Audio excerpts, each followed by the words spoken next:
Hey, what's up? This is Chosen, and this video is going to be a champion guide for Genzin from the new faction Shadowkin that has just hit the game recently, so let's get into it.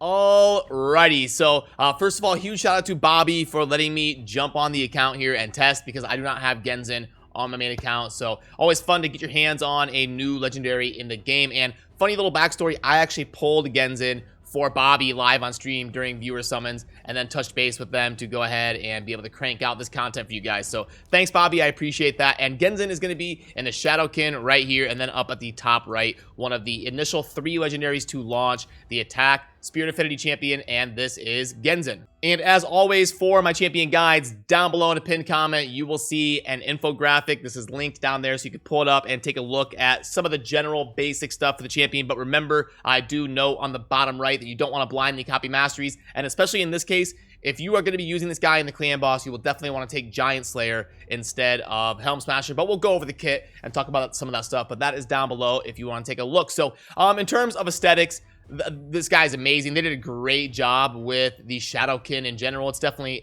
an awesome addition to Raid. I absolutely love the concept and the aesthetics of the faction itself, and Genzin is no exception. He looks amazing. Then for base stats, we've got 17.5 HP. He's an attack legendary that's a little on the low side, but not too bad.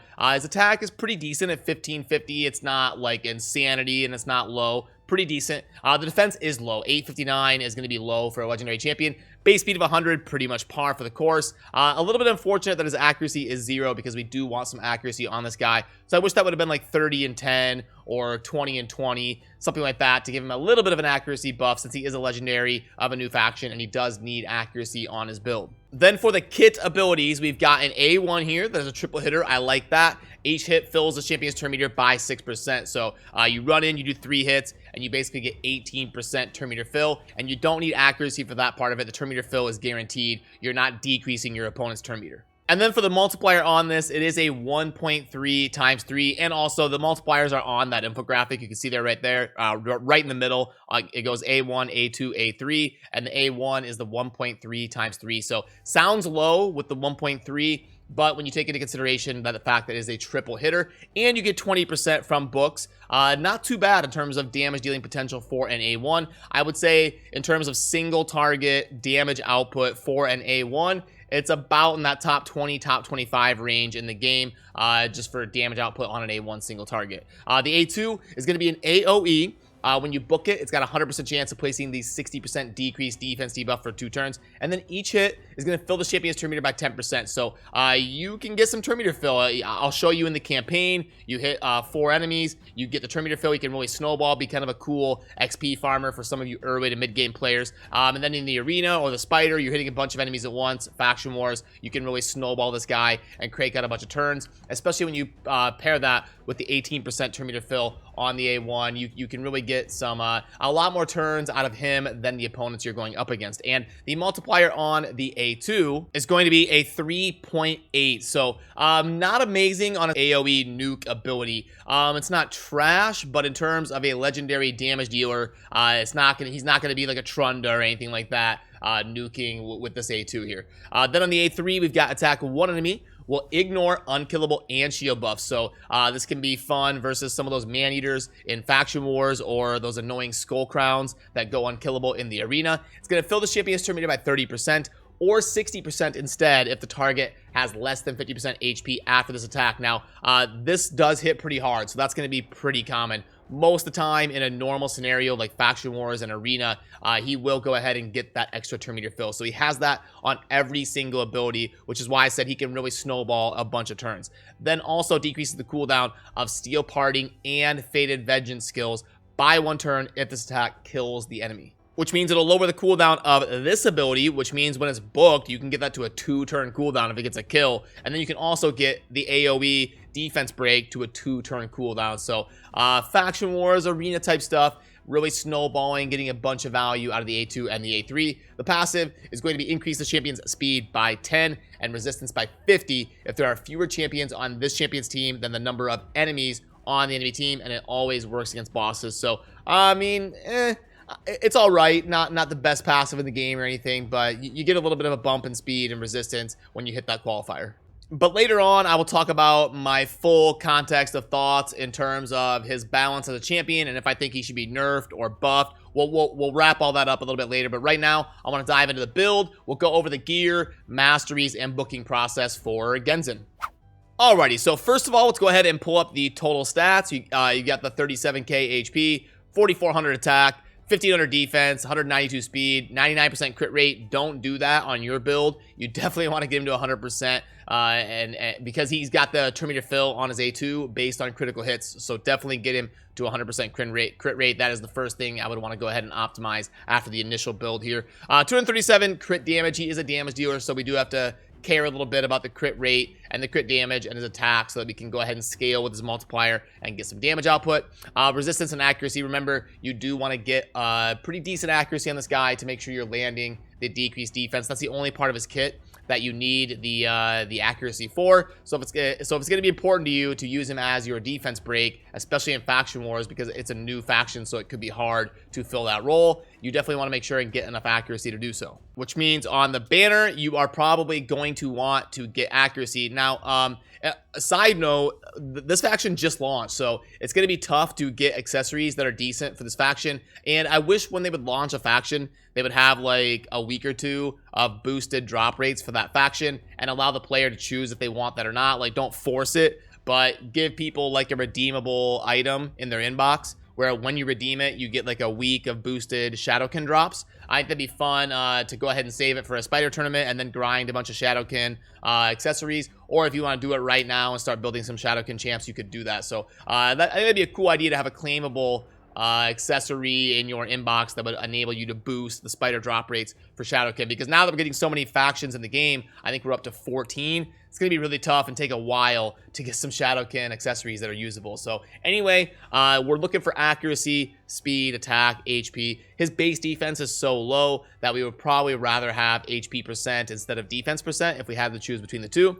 The amulet, probably crit damage, and then if we're hoping for accuracy, ideally, it's a good spot to get some of that accuracy for the build. The ring, I would go either attack or defense, because getting that massive flat defense roll can be kind of handy on him to make sure he's not so squishy. But attack is fine too because he's a damage dealer, so we're looking for a good blend of attack, HP, and defense. The boots are typically going to be speed, especially with him being a defense break, debuffer, and we want to snowball him a bunch of turns. Can't go wrong getting speed, crit rate, crit damage, attack, all the normal suspects on the boots. Chest, typically going to be attack percentage because he is a damage dealer. And the gloves, you'll want to go crit rate or crit damage, probably, and synergize that with your amulet. Make sure you're getting that 100% crit rate on your build when doing so. And then here is the top ones just in case you are curious. And then for the booking process, to fully max out this guy, it's going to take 13 books, which is a little bit steep. I wish they would lower that to like that 8 to 10 range. You get 20% damage on the A1. I mean, I would probably try to definitely get the A2 and the A3 cooldowns. After that, if you want to save books on the A1, wouldn't be a horrible idea to do so, and you don't need any for the passive. So 13, a little bit on the steep side. If you could save 1 or 2 on the A1, go ahead and do so. Then for the masteries, I'll pull those up real quick here. And also remember, down below on that infographic, I do have the masteries if you want to be able to pull those up whenever you want. But the main takeaway from this is this is going to be kind of your general build for Genzin, as long as you're not using him in the clan boss. We're taking the usual suspects, Master Hexer, accuracy, offense with Helm Smasher. But if you're going in the clan boss, you definitely want to take Giant Slayer on this guy, because he does have that triple hit A1 here that'll get a bunch of Giant Slayer procs in a clan boss fight. So now let's go ahead and show you Genzin in action. I want to give you a chance to see his animations and kind of see what he looks like as a champion. So we'll dive in to 12-3 and show you him farming Brutal. He usually does it in about 11 or 12 seconds when you get him geared right. And you'll be able to see his abilities kind of snowballing here with the Terminator fill and the resetting of his cooldowns. Boom, does the AoE. Then he's going to come in, reset the cooldown, and then AoE again because he got a kill with that A3. And then there it is. So yeah, was selling him short. Yeah, he's a pretty decent campaign farmer. 9 seconds there because of the resetting of that AoE ability. So if you're an early or mid-game player, he can definitely be a cool option to be your XP farmer because he'll have better multipliers than some of those rares, and he can reset the cooldown to get that AoE back pretty or a lot faster than most champions. And if you're going to be using him in the arena, he can kind of fill 2 roles. he can either be your debuffer because he's got the AoE defense break, but it's also an attack that does decent damage, and he will prioritize that AoE. That's his A2. So his AI will prioritize doing that AoE defense break A2, and then the next turn he will do that A3, hopefully get a kill, lower the cooldowns, and start cycling through. But he's not like an insane nuker. He's not even probably as good as like a Skull Crown in terms of being a nuker, so I don't know if he's excellent in that role. He's definitely fine in that role early or mid game, but once you get towards the end game, you may have some better options in terms of just being a flat-out nuker, but he does do defense breaks, so early game, totally fine to use him as a nuker and have him go last.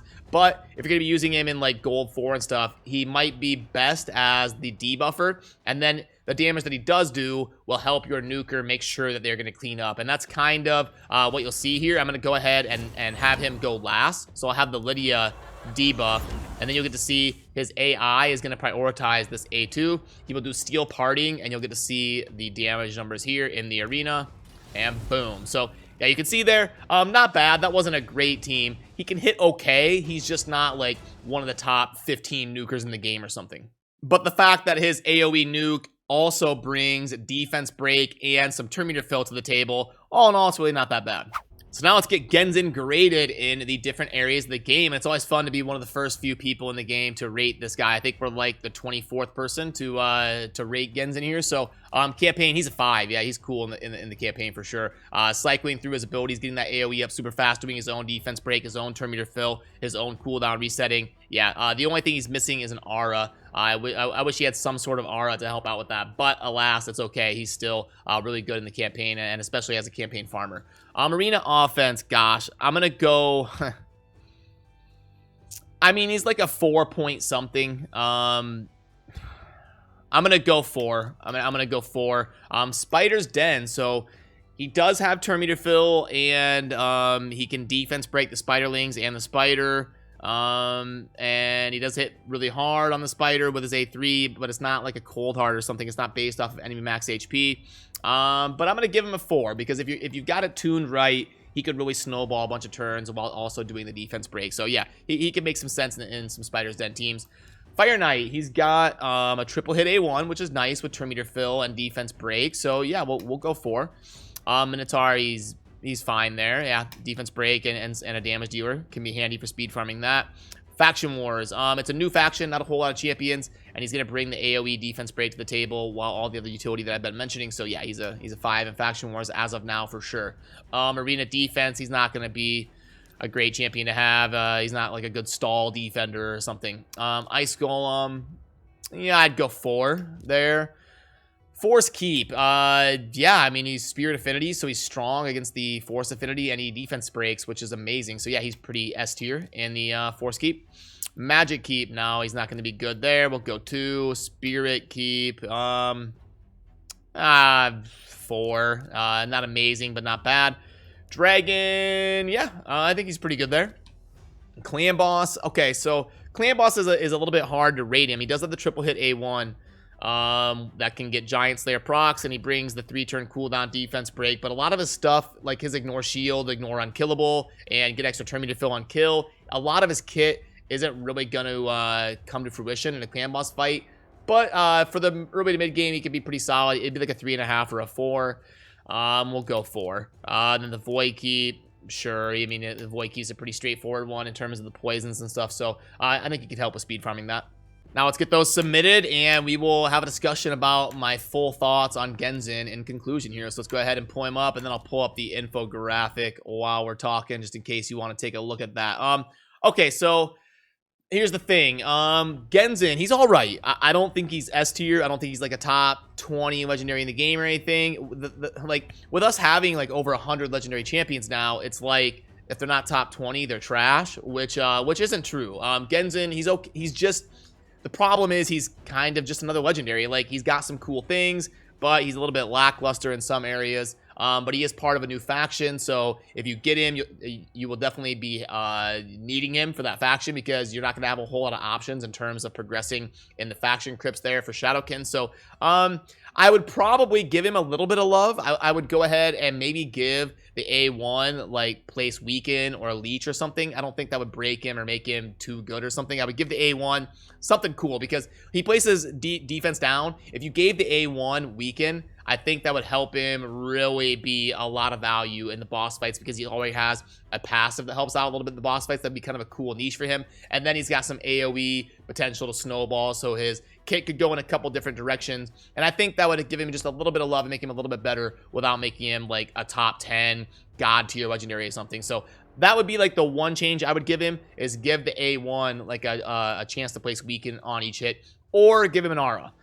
Maybe they've already got speed and faction crypts in the faction. Maybe I don't know, like attack in all battles or something. I don't think that would break him. Just one thing, either the A1 or an aura, and then I think he would be pretty good to go in terms of being a pretty solid legendary. I think he's pretty average as is, but you could definitely get a lot of value out of him and a lot of snowball in the right team. And I think he's a pretty solid champion for your early to mid game players to get. I think he would bring some utility to their account. But that will do it for me on this one. And let me know what you think down in the comments. Do you agree with me? Do you disagree with me? I always enjoy getting that feedback from the community, especially on new factions or new champions, when we're all kind of learning things as we go here and getting things tested and seeing how, like, what kind of splash the new stuff is making. So if you take the time to let me know what you think, I would appreciate that. And as always, thank you for watching. Have a good rest of your day. Peace.